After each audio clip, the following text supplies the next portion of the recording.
When we first arrived in Kuala Lumpur, we honestly didn't know what to expect. At first, it just felt like another massive city. But the longer we stayed here, the more we started to understand why so many people end up loving KL. It's modern, convenient, affordable, incredibly diverse, and somehow relaxing and chaotic at the same time. And after spending more time exploring the city, these became the places and experiences that made everything finally click for us. One of the first things we noticed about Kuala Lumpur is just how easy daily life feels here. Everything feels connected. The trains are modern, the malls are everywhere, and almost every neighborhood feels like it has its own personality. And honestly, the malls here don't even feel like malls. Places like Suria KLCC and Pavilion feel more like an entire lifestyle center.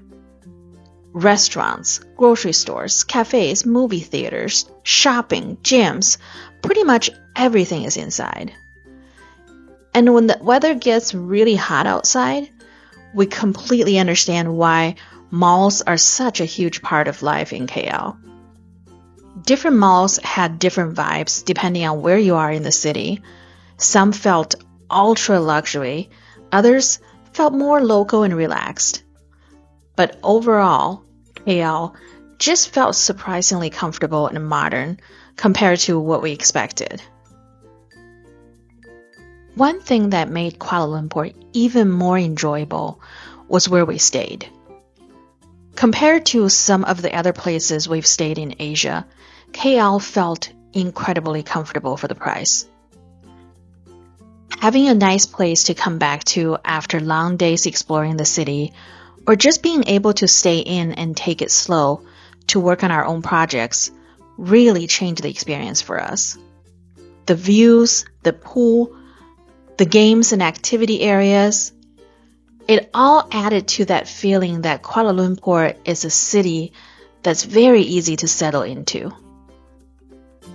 And the more time we spent here, the more we started understanding why so many digital nomads and expats stay longer than they planned. One thing we really liked about Kuala Lumpur is that underneath all the modern skyscrapers and luxury malls, there's also a lot of history and culture woven into the city. When we visited Merdeka Square, it felt completely different from the newer parts of KL. The architecture, the open space, and historical buildings gave us a better sense of Malaysia's identity and history.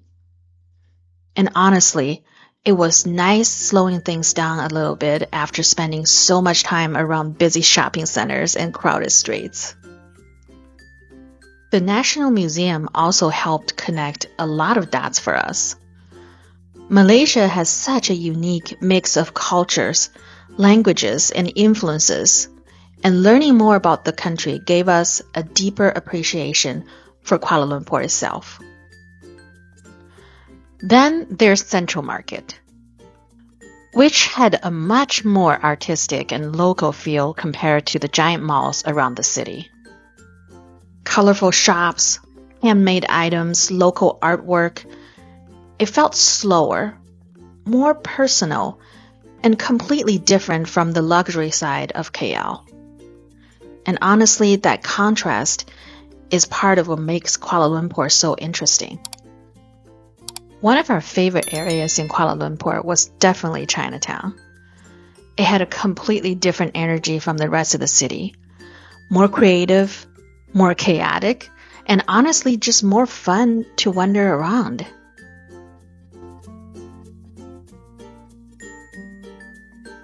And one of the coolest places we visited was BookXcess inside of Rex KL.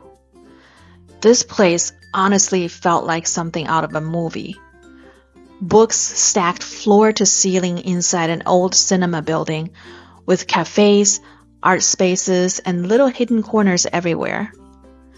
Even if you're not a huge reader, it's worth visiting just for the vibe alone. Lorong Panggung, or Guizaixiang in Chinese, had another totally different vibe. Small streets, murals, hidden cafes, and little details everywhere you looked. We loved these moments where we slowed down, walked around, and explored without a plan. Of course, one of the best parts of Kuala Lumpur is the food. And one place we kept going back to was Damascus in Bukit, Bintang. The portions were huge, the food was incredible, and the restaurant was traditionally decorated with so much color and richness. It ended up being one of our favorite places in the city. What we really loved about KL is how many different types of food you can experience here.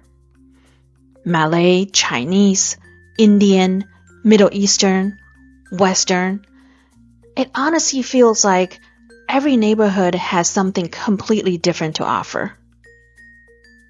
And one experience that completely surprised us was visiting the Aurum Theatre.